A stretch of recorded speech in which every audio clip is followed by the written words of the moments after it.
প্রিয়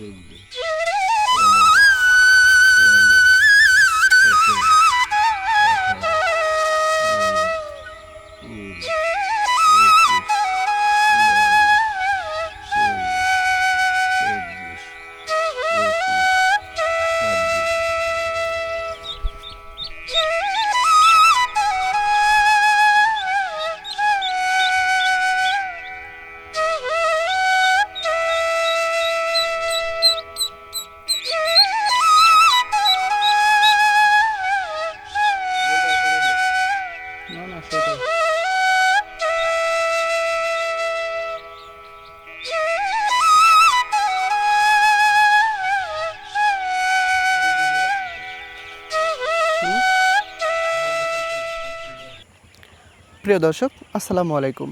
এসপিএম এগ্রোর পক্ষ থেকে আপনাদেরকে জানাই আন্তরিক শুভেচ্ছা ও অভিনন্দন। এই যে আমার পিছনে দেখতে পাচ্ছেন 850 হাঁসের একটা শেড।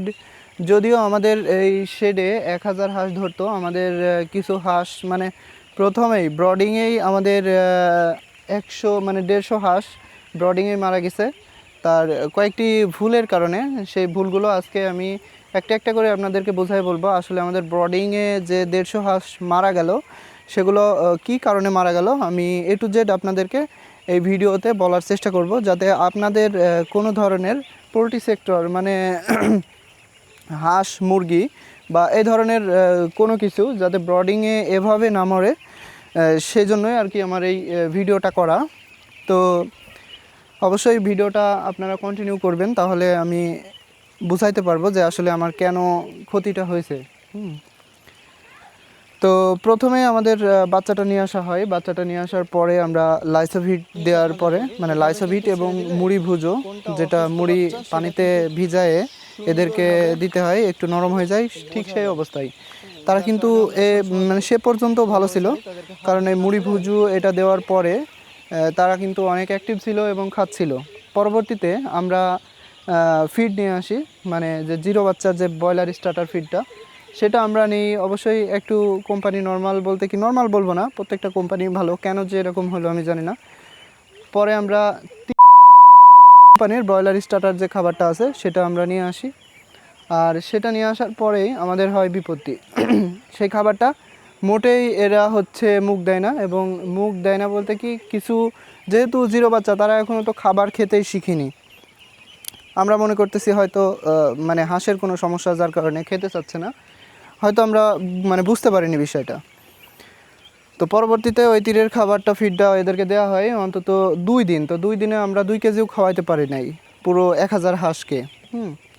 এবং আমরা দেখছি যে হাঁস ছোট বড় হয়ে যাচ্ছে, বিভিন্ন সমস্যা হচ্ছে, মানে পরবর্তীতে কয়েকটা হাঁস বসছে, মানে এক কথায় পেটে যদি খাবার না থাকে 3 দিন, তাহলে তো হাঁসের স্বাভাবিকভাবেই সমস্যা হবে। তো আমরা 2 দিন পরে বুঝতে পারি যে হয়তো খাবারের প্রবলেম, তাই আমরা সন্ধ্যাবেলায় মানে এমনি নর্মালি 5 কেজি ফিড নিয়ে আসি, যেটা প্যারাগনের ছিল হয়তো। তো আলহামদুলিল্লাহ 5 কেজি ফিড নিয়ে আসার পরে সেই ফিডটা খাওয়া শুরু করে, কিন্তু যারা টোটালি একেবারেই মানে ফিড খাইছিল না বিগত 2 দিন 3 দিনে, যেহেতু জিরো বাচ্চা তারা এখনও খেতেই শিখিনি।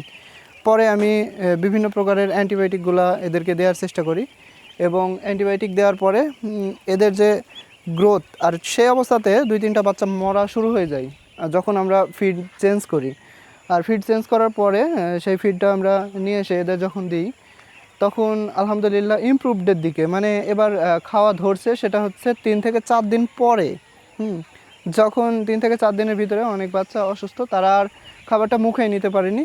ঠিক ওই অবস্থায় আমার পুরা 3 দিনে রাত্রে বা দিনের বেলা টোটাল মিলে আমাদের 150 হাঁস মারা যায় ঠিক ছোট অবস্থাতেই। তো সেটা ছিল অনেক দুঃখের বিষয়, কারণ যদি হাঁস মারা যায় তখন তো দুঃখ লাগবেই। পরে আমরা যে ব্রয়লার স্টার্টার মানে যে ব্রয়লার স্টার্টার, সেটা কিন্তু একটা খুলছিলাম, সেটাতে 38 কেজি, মানে আমি কিছু বালতিতে রাখছিলাম এবং বাদে এখনও সেগুলো আছে। অবশ্যই আমি যদি দেখাইতে মানে পারবো, যেটা আমাদের এখনও বস্তায় রাখা আছে, যে 10 কেজি 8-10 কেজি ফিড। আর আমাদের 3 বস্তা ফিড নিয়ে আসছিলাম। পরবর্তীতে যে ডিলারের কাছ থেকে নেওয়া, তাকে গিয়ে বললাম যে এই ব্যাপার, সে আর কোনো কথাই বললো না। পরবর্তীতে বলছে যে ফিডটা ব্যাক নিয়ে আসেন ভাই। তো আমরা ফিডটা ব্যাক দিয়ে দিয়েছি, পরে আর তার সাথে কোনো গ্যাঞ্জামে যায়নি। এবং আমাদের যে পশু হসপিটাল, মানে মেহেরপুর যে পশু হসপিটাল, সেখানেও আমি হাঁস নিয়ে গেছি। ওরা হাঁস জিরো বাচ্চার আর কি দেখবে, কাটবে বা কী, তারপরেও আমি ওদেরকে দেখাইছি। দেখানোর পরে ওরা বলছে যে খাবারে বিষক্রিয়া অথবা পানিতে। তো আমি তো পানি এখন পর্যন্ত আমার সেই পানি খাওয়াচ্ছি, কিন্তু পানিতে কোনো ধরনের প্রবলেম নেই। পরে বুঝলাম যে খাবারে বিষক্রিয়া, কারণ খাবারে বিষক্রিয়া এই জন্যই বুঝতে পারলাম যখন হাঁসটা সুস্থর দিকে আমার এখানে ফিড কিছু ফুরাই গেছিলো। আপনাদের বললাম না যে 10 কেজি ফিড আমাদের আলাদা এক্সট্রা বস্তায় আছে, যেটা ওদের নিজস্ব যে ফিড তীরের ব্রয়লার স্টার্টার। পরে আমরা প্যারাগনের ব্রয়লার স্টার্টার দিই এদেরকে। আর তখন একটু সুস্থতার ভিতরে ঠিক সেই অবস্থায় ওই যে তীরের যে ফিডটা, সেই তীরের ফিডটা আমি দুইটা এরকম যে এই যে ট্রে, এই ট্রেতে আমরা দুইটা, মানে আমি নিজে দুইটা ট্রেতে ওই ফিডটা দিই, মানে যে তীরের যে ব্রয়লার স্টার্টার যেটা ছিল। কারণ আমি বলতেছি যে হয়তো খাবারের সমস্যা নাও হইতে পারে, এখন আমার কোনো দুর্বলতার কারণেও হাঁসটা প্রবলেম হইতে পারে।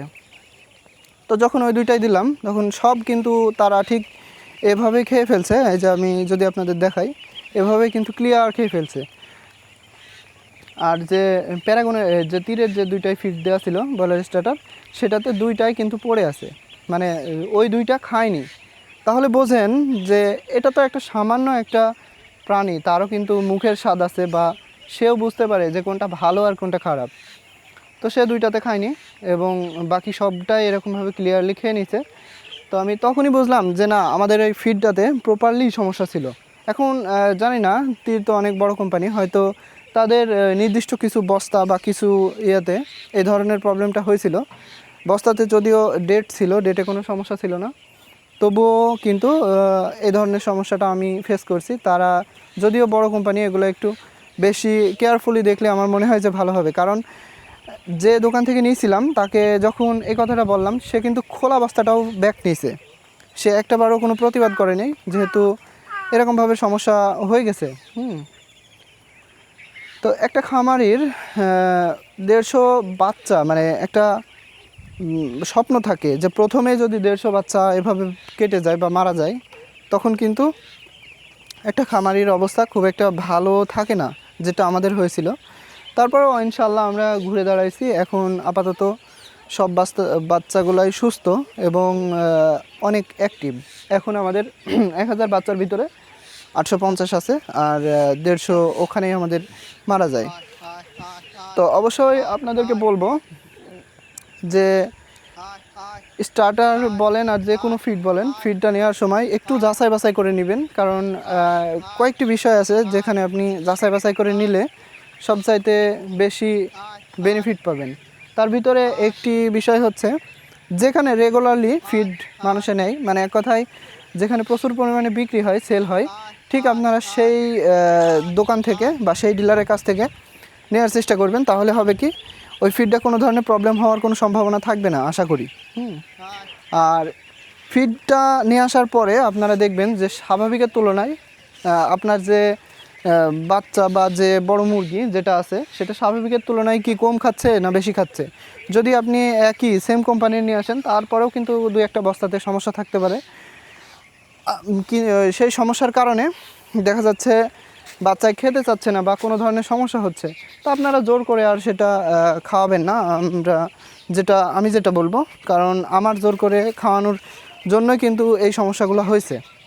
তো ধন্যবাদ সকলকে, আবারও দেখা হবে কোনো একটা ভিডিওতে। সে পর্যন্ত ভালো থাকুন। আর আমাদের যেহেতু ফার্মটা আমরা স্টার্ট করছি, SPM অ্যাগ্রোর যে হাঁসের ফার্ম, সেটা আমরা মূলত স্টার্ট করছি। আর এই হাঁসের ফার্ম দিয়েই শেষ না, অবশ্যই আমাদের অনেক রকম প্রজেক্ট এখানে চালু হবে। আর আমাদের প্রত্যেক দিন ডে বাই ডে আপনাদেরকে ভিডিও করে দেখানোর চেষ্টা করব।